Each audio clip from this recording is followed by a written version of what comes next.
ઘોર બેદરકારી સામે આવી છે। હોળી ધૂળેટી પર્વે જ માર્ગો પર અંધારપટ છવાઈ ગયો છે। આ તસવીરો જુઓ। ઉમરેઠ ઓડ ચોકડીથી ડાકોર માર્ગ પર અંધારપટ જોવા મળ્યો। ડાકોર જતા પદયાત્રીઓ અંધારામાંથી થઈ રહ્યા છે પસાર। વાહનોની હેડલાઇટ હેઠળ પદયાત્રીઓની સેવા કરતા જોવા મળ્યા વિવિધ સેવા કેન્દ્રો। મક્કમ મનોબળ ધરાવતી વ્યક્તિને પહાડ પણ અવરોધી શકતું નથી, તેમ મોરબીના ટંકારાની જાનવી ઝાલાએ પણ ઓપરેશન કરાવ્યા બાદ આપી તુરંત પરીક્ષા।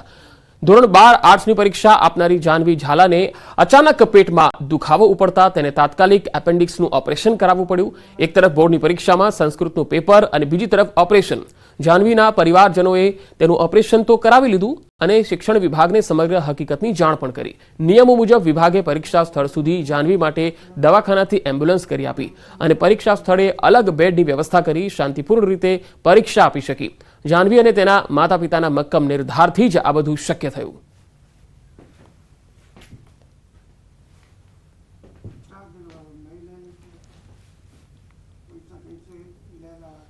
યાત્રાધામ શામળાજીમાં ભક્તોનું ઘોડાપૂર ઉમટ્યું છે। ફાગણી પૂનમના દર્શને કાળિયા ઠાકરના દર્શન માટે મોટી સંખ્યામાં ભક્તો શામળાજી આવી રહ્યા છે અને તસવીરોમાં અમે આપને બતાવી રહ્યા છે કે આજે શામળાજીમાં પણ ફાગણી પૂનમ નિમિત્તે વિવિધ કાર્યક્રમોનું આયોજન છે।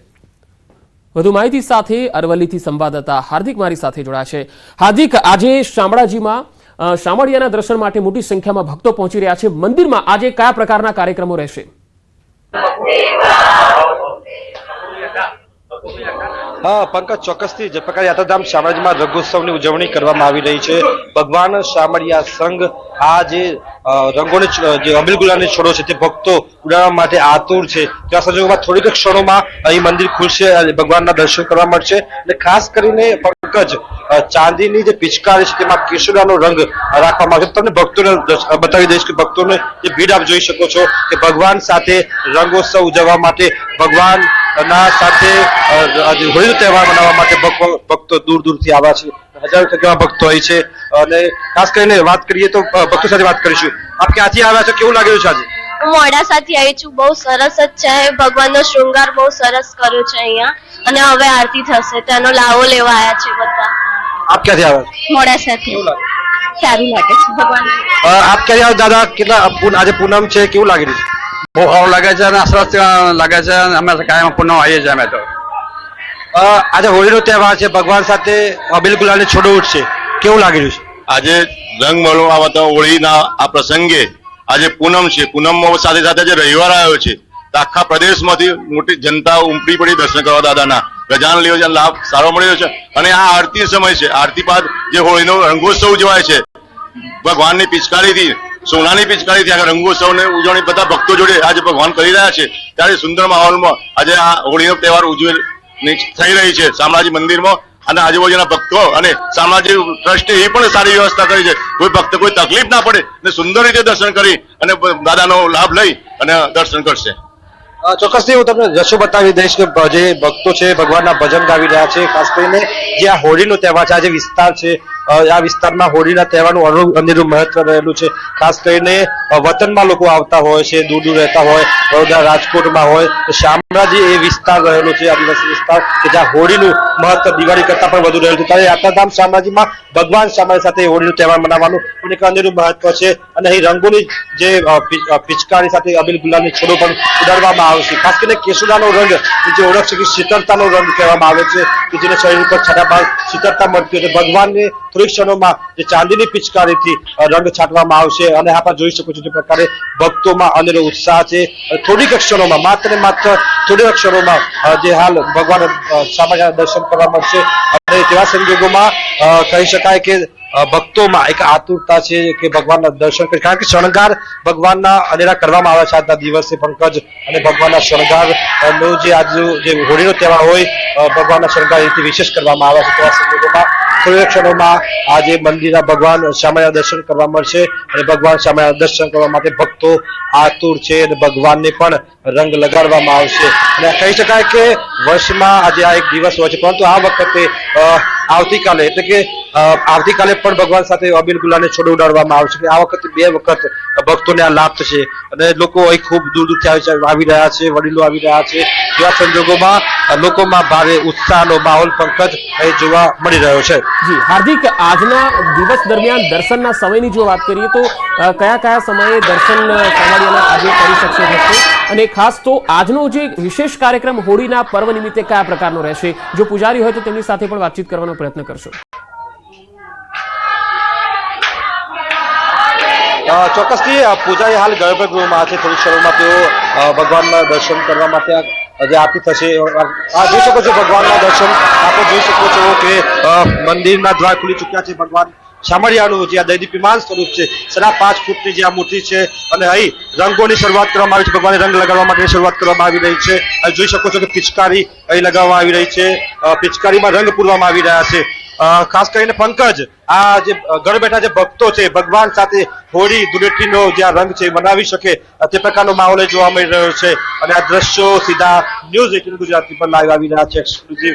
એવા સંજોગોમાં ભગવાન શામળિયા સાથે રંગોનો તહેવાર ઉજવવાનું આપ જોઈ શકો છો કે અબીલ ગુલાલની છોડો ભગવાનને ઉડી રહી છે. ભગવાન શામળિયાને રંગ લગાવવામાં આવી રહ્યા છે, કારણ કે ચતુર્ભુજ અવતાર કરવામાં આવે છે ભગવાનનો. આ જે દૈદીપ્યમાન સ્વરૂપ છે ભગવાનનું, તેમાં આ ચતુર્ભુજ અવતાર શંખ ચક્ર ગદા સાથેનું આ જે અવતાર છે, સોનાના આભૂષણ સાથેનો ભગવાનનો શણગાર કરવામાં આવે છે. સફેદ જયના વસ્ત્રો પહેરાવવામાં આવ્યા છે અને ભગવાનને હાલ રંગો લગાડવામાં આવી રહ્યા છે. થોડી ક્ષણોમાં ચાંદીની પિચકારીથી ભગવાનને રંગ લગાડવામાં આવશે અને પછી ભક્તોને પણ લગાડવામાં આવશે. અને ભક્તો માટે આજે જો દિવસ છે, અનેરો દિવસ છે, કારણ કે ભગવાન સંગ જેમ કહેવાય છે કે જેમ વૃંદાવનમાં જેમ ભગવાન સાથે રંગોનો તહેવાર ઉજવતા હોય લોકો, પરંતુ એ ભગવાનના સ્વરૂપ સામે ઉભા રહી અને રંગોનો તહેવાર મનાવવામાં આવે છે પંકજ. અને ખૂબ જ અંધેરા દ્રશ્યો અહીં જોવા મળી રહ્યા છે, કારણ કે અબીલ ગુલાલની છોડો ઉડી રહી છે. એવા સંજોગોમાં જે દ્રશ્યો આપ જોઈ શકો છો કે જે પૂજારી છે, પૂજારી રંગો લગાડી રહ્યા છે ભગવાનને. એક મનમોહક દ્રશ્ય, કારણ કે વાલાને આજે રંગ લગાડી અને જે પ્રકારનું અહીં સ્વરૂપ જોવા મળી રહ્યું છે. ખાસ કરીને ભગવાનને રંગ લગાડી અને એવો ભાવ પ્રકટ કરવામાં આવે છે, ભગવાન તમે પણ અમારી સાથે હોળી મનાવો, અમારી સાથે રંગ લગાડો, અમારી સાથે ધૂળેટીના પર્વ મનાવો, રંગોત્સવ મનાવો. આપ જોઈ શકો છો કે પૂજારી દ્વારા પિચકારી, ચાંદીની પિચકારી હાલ ભગવાનને કેસુડાનો રંગ છાંટવામાં આવી રહ્યો છે. શીતળતાનું પ્રતીક આ રંગ કહેવામાં આવે છે. અને ચોક્કસથી ભગવાનને રંગ લગાડી અને ભગવાન પણ ભક્ત સંગ હોળી ધૂળેટીનો જે પર્વ મનાવે તેના માટે આ એક ક્ષણ ઊભી થઈ છે પંકજ. ખૂબ જ અનેરા દ્રશ્યો આપ જોઈ શકો છો આ સ્ક્રીન ઉપરથી, અને ખૂબ જ મનમોહક દ્રશ્યો. થોડીક ક્ષણોમાં ભક્તો માટે આ ભક્તોને પિચકારી લગાવવામાં આવી રહી છે પૂજારી દ્વારા, અને ખાસ કરીને ભક્તો પણ આ આનંદ લઈ રહ્યા છે, કારણ કે જે રંગોનો જે કહેવાય છે કે રંગોનું પ્રતીક છે, કે જીવનમાં બદલાતા જે રંગો છે એ હોળીના રંગો થકી કહી શકાય કે આ રંગો દ્વારા જ જે જીવનના જે રંગો છે એ રહેતા હોય છે. ત્યારે આજનો આ દિવસ ખૂબ જ મોટો દિવસ છે આ ભક્તો માટે. અને ખાસ કરીને આપણે જોઈ શકો છો કે પિચકારી લગાવવામાં આવી રહી છે ભક્તોને, અને અબીલ ગુલાલની થોડી ક્ષણોમાં રંગ લગાડવામાં આવશે. અને હાલ એ પિચકારી આપ જોઈ શકો છો કે મંદિરના પૂજારી દ્વારા આ પિચકારી લગાવવામાં આવી રહી છે. કેસુડાના રંગનો જે કેસુડો છે, કેસુડાનો રંગ એ છાંટવામાં આવી રહ્યો છે ભક્તોને. ભક્તો ખાસ કરીને આ આનંદ માણી શકે ભગવાન સંગ આ તહેવારને, એવો અહીં પ્રયાસ કરવામાં આવે છે. અને ભક્તો ખૂબ જ આનંદ વિભોર છે, કારણ કે ભગવાનને જે રંગ લગાડવામાં આવે એ રંગ હવે તેમને છાંટવામાં આવે છે. કેસુડાનો રંગ પ્રતીક છે, એટલે કે ખૂબ મોટો દિવસ આજના દિવસ છે. કારણ કે એક તરફ જયારે ઉનાળાની શરૂઆત થઈ છે, આપ જોઈ શકો અબીલ ગુલાલની છોડો ઉડવા માંડી છે, અને આ દ્રશ્યો આપ જોઈ શકો છો ટીવી સ્ક્રીન પર. ખાસ કરીને આપ ભક્તો રંગોમય થઈ ચુક્યા છે આ રંગોત્સવમાં, અને આપણે જે માહોલ અહીં બન્યો છે. જી જી હાર્દિક, આભાર માહિતી આપવા માટે. અને અંતમાં નજર ટોપ 3 હેડલાઇન્સ પર. સૌરાષ્ટ્ર કચ્છના 3 જિલ્લાઓમાં 4 દિવસ માટે હીટવેવની આગાહી. કચ્છ, પોરબંદર અને ગીર સોમનાથમાં ફૂંકાશે ગરમ પવન. આજે હોળીના પર્વની ઉજવણી. હોલિકા દહન સાથે હોળાષ્ટકની સમાપ્તિ. સાંજના 7 વાગ્યા પછી હોલિકા દહન. અમદાવાદના બોપલના ટીઆરપી મોલમાં લાગેલી આગ કાબૂમાં. સ્કાય જમ્પ શોપમાં આગ લાગવા પાછળનું કારણ અકબંધ. કોઈ જાનહાનિ નહીં.